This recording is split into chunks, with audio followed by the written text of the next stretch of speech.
পূর্ব সিংভূম জেলার পটমদা থানার অন্তর্গত পটমদা ডিগ্রি কলেজ জাল্লাতে খুব ধুমধামের সহিত অনুষ্ঠিত হল বিশ্বকবি রবীন্দ্রনাথ ঠাকুরের জন্ম জয়ন্তী।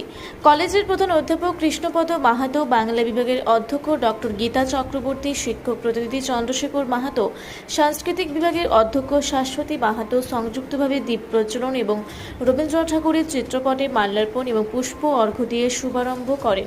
স্বাগত ভাষণ প্রস্তুত করেন বাংলা বিভাগের অধ্যক্ষ ডক্টর গীতা চক্রবর্তী। কলেজের প্রধান অধ্যাপক কৃষ্ণপদ মাহাতো রবীন্দ্রনাথ ঠাকুরের জীবনীর উপর বিস্তৃত চর্চা করেন। এই অনুষ্ঠানে কলেজের ছাত্রছাত্রীরা খুব উৎসাহের সহিত অংশগ্রহণ করে।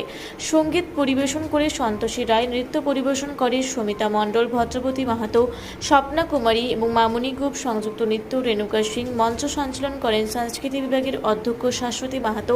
এতে মুখ্যরূপে ডক্টর শালিগ্রাম মিশ্র, ডক্টর কমল কুমার মাহাতো, ডক্টর গৌতম গড়াই, বি বিনায়ক, কৃত্তিবাস মাহাতো, সঙ্গীতা মাহাতো, সুভদ্রা মাহাতো, ধরিত্রী মুর্মু, সুভাষচন্দ্র মাহাতো, সুমন চাঁদ, অরুণ মাহাতো সহিত সকল অধ্যাপক, অধ্যাপিকা এবং ছাত্রছাত্রী উপস্থিত ছিল।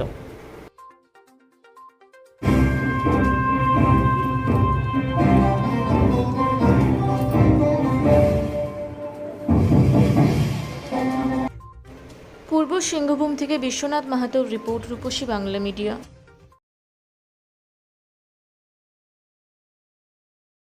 পুরা ব্লকের লধুরকা গ্রামের অদূরে অবস্থিত দৌলত পাবলিক স্কুলের দখলে থাকা বেশ কিছু জমি নিয়ে শুরু হয়েছে আইনি জটিলতা। 1197 দাগের যে বেলাবহল মৌজা এবং 2239 দাগের যে লুধুরকা মৌজা, এই দুটো জমি আপনারা প্লিজ কেউ কিনবেন না, কারণ আপনারা বিপদে পড়তে পারেন, আইনি একটা লড়াইতে পড়ে যেতে পারেন। জমিটা একদম ডিসপিউটেড, ফলে একটু সাবধানে থাকবেন।